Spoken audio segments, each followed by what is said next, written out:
Hi, I'm Courtney, the Community Outreach Program Manager with the Minnesota State Horticultural Society.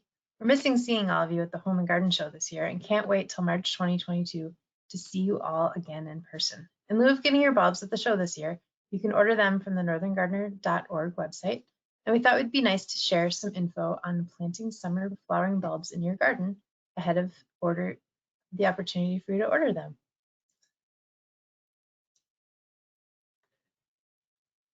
The Minnesota State Horticultural Society has a new vision and mission statement. Our new vision is growing together, and our mission is cultivating a healthy, diverse, and sustainable community of northern gardeners.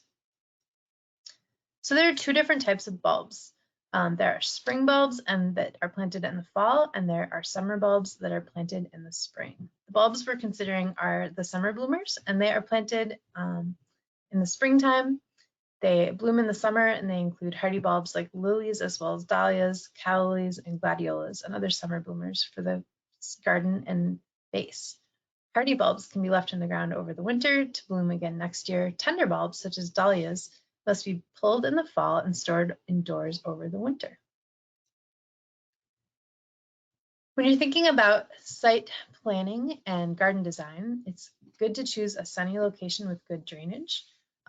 They're really great for in the ground or in a container. You can plant your bulbs in the early spring in an area with full sun, 6 or more hours in well-drained soil. Bulbs may rot if they're planted in a wet spot, so consider drainage carefully. You can use containers to plant them and have that pop of color and then move them out and switch them up with something else. You want to make sure that they do have good moisture and that they're going to receive adequate watering if the weather is hot or dry. Bulbs look stunning when they're planted in groups. Their color and dramatic shape really shows in a large group. Having lots of them together also makes for the fragrance more noticeable. For really tall bulbs, you may need to add staking or other supports to keep them up. For big blooms and healthy foliage, you want to fertilize the bulbs slightly throughout the summer or plant them with a good slow release fertilizer. Unless you're planning to harvest a seed or you want the bulbs to naturalize in the area, it's a good idea to deadhead them as they're blooming.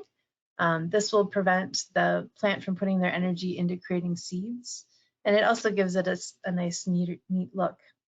You do want to leave the foliage standing. You don't want the bulbs to burn out. You want them to be able to recharge again, so they need those leaves to photosynthesize and feed the roots for next year.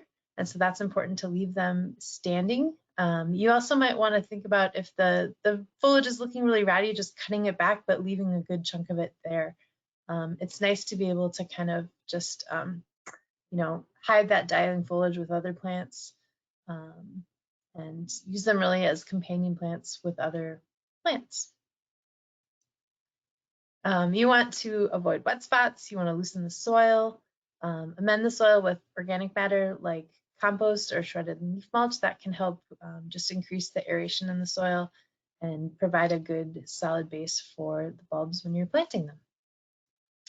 Planting depths vary between different types of summer bulbs. They're all kind of in that 2 to 4 inches really. Some of them are closer to the soil, some of them are a little bit deeper to anchor them better. Just check the tags that come with the plants in terms of figuring out how deep to plant them. When you're going to plant your bulbs, you want to do it with the pointy end up. You want to cover the soil and lightly mulch and water them.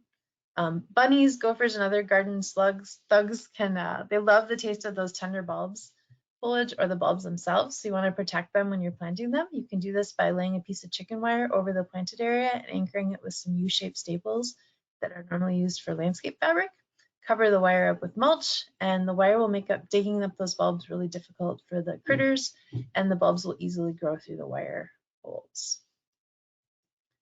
When you're thinking about how to pick a healthy bulb, you want to make sure that the bulb is firm, not spongy. You want to make sure that there's no mold or damage.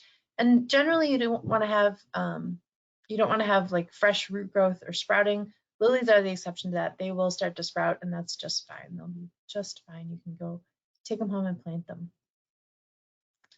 So when you're looking for bulbs this spring, check out the northerngardener.org website. We'll have summer bulbs available there, and we hope to see you next year.